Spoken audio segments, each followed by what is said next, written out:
but it equals a Gates 3 PK588. 588 is in the length in millimeter in the center of the belt, if I remember correctly.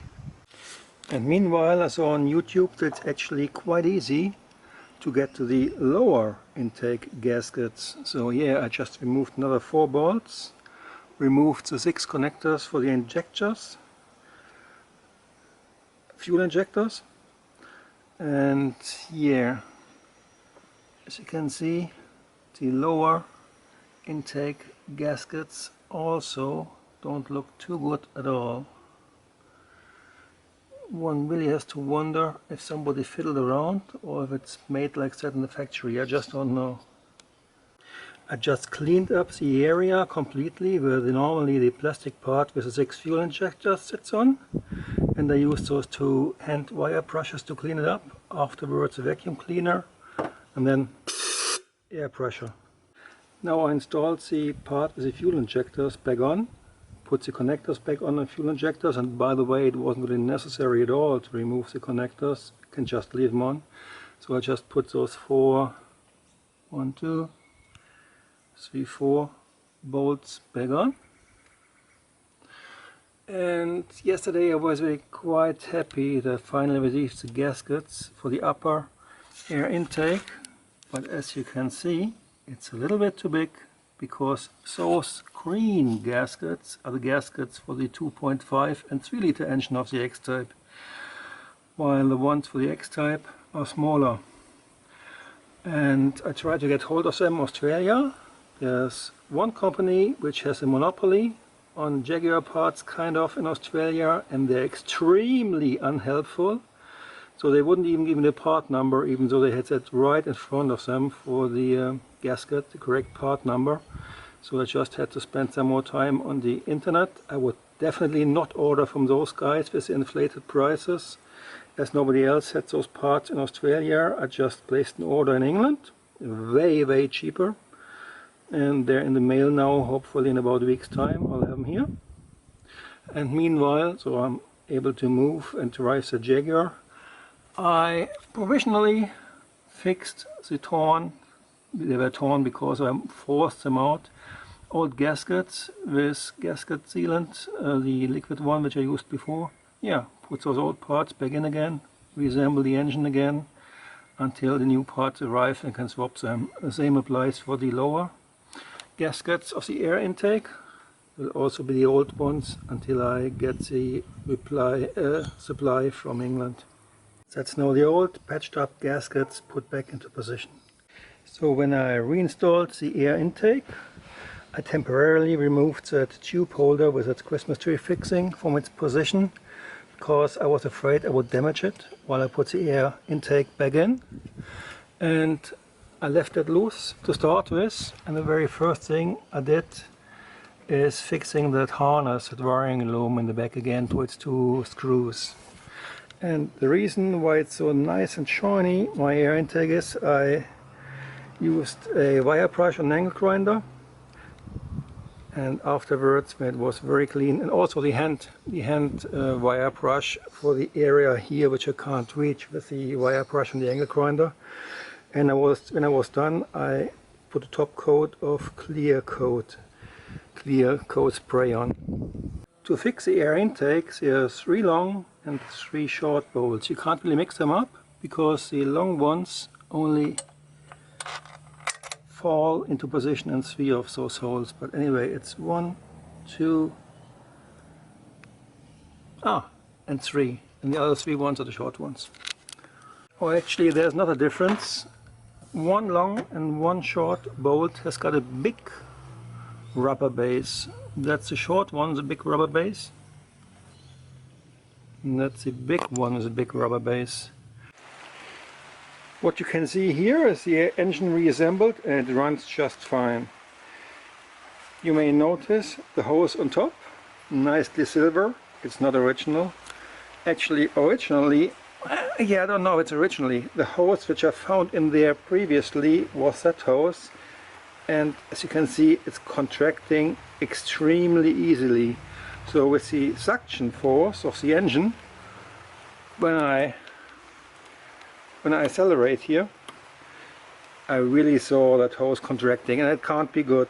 I just can't believe it's an original part, so just threw it out and bought a proper pipe. You really can't press it together. It's ugly orange, but I put roofing insulation around that pipe to make it look good. And I looked for quite a while for details of the 2.1 engine on YouTube and couldn't see, because when I want to reassemble I wasn't quite sure if that pipe goes here or here. So now you can see if you want to know. And also I wasn't able to disconnect this one when I disassembled everything. So I've taken out the other side. I wasn't quite sure anymore where that goes. Yeah, it goes onto a pipe actually, a pipe outlet, inlet, and not an electrical connector. Even though the engine is running perfectly now, initially, after starting up the engine, after putting it back together again, it was not running smoothly at all. It was clearly misfiring. But since I learned meanwhile of how to check if the fuel injectors work alright, that's what I did. I checked the very first thing I did after realizing the engine is not running smoothly. I used a huge screwdriver touching with one end the fuel injector connector, and here on top you have to put your ear, and then you can hear the heartbeat of the engine, so to say. And if you compare all three, another three in the back sounds which you hear, it's the black ones in the back, you can well, decide if you hear the same.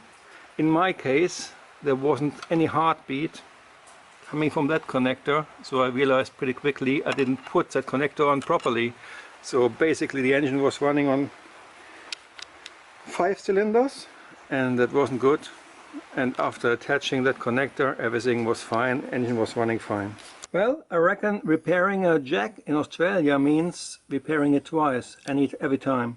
Because the first time around you have to open up the engine, check out which parts are required, which parts you have to replace.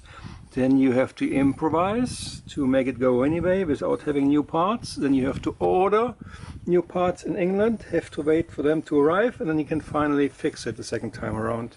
So finally I received the lower air intake gaskets, and it was a real bugger removing the old ones, because some imbecile who owned the car before used silicone, either silicone only, or used some damaged gaskets to fix them into position with silicone. I don't know what he did, but it was crap anyway.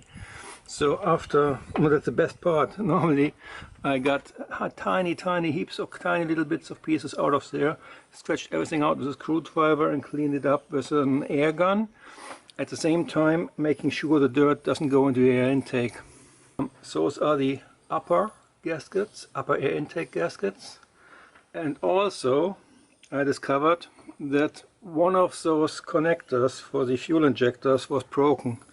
That one, that latch was broken. That means, yeah, it sits in position, but it could loosen itself out of its supposed to be position anytime. It could hang around loose, and you're running only on 5 instead of 6 cylinders, and you wouldn't have the foggiest of why the engine isn't running properly.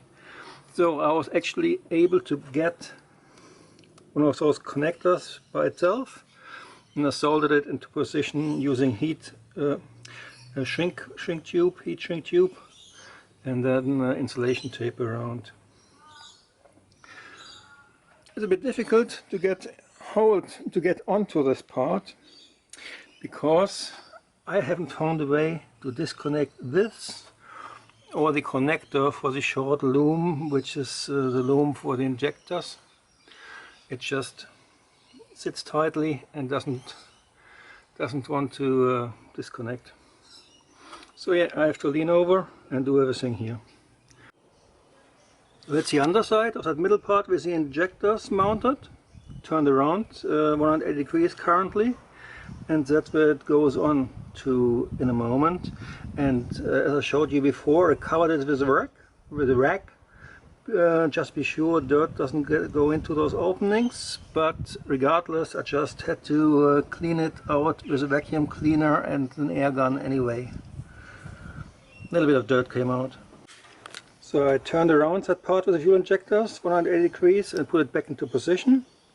And when you're finished, make sure that this cable is on top, because I don't think that cable would take it too kindly if it would be pressed underneath and subjected to all the heat coming from the engine when it's running. So it has to be on top. And what you can see here is what I mentioned before. You have to improvise first time around when you fix an engine in Australia, because the only way to get parts in Australia is from that guy who rips you off in Victoria, and you just have to wait till you get the parts from England instead. So those are the old parts, those are the new parts, and I'll swap them now. And that is the connector which I replaced for the fuel injector. Now that was a straight and easy swap. These are the old gaskets which I improvised, fixing them improvisedly with heat resistant silicone. And so are the new gaskets, nicely in position. Don't forget to reinsert those 4 bolts before finally installing and mounting the air intake on top. That's 1, 2, 3, 4. Oh, and by the way, this insert nut came out. It's like normally would use that kind of nut in when you work with wood, carpentry. And I've never, well, yeah, rarely seen it in plastic. It's not really a sign of quality, I would say. So I just ripped that nut out last time I disassembled, and I put it back in with black silicone, hoping it would last. Another part I got myself from England, from the UK, the Gates 3PK 588, which is the drive belt for the water pump. Okay, I swapped it already. That actually was an easy one, but I figured that using a crowbar, a little crowbar bent, that is way easier to get the tension off that belt. See, I'm moving it.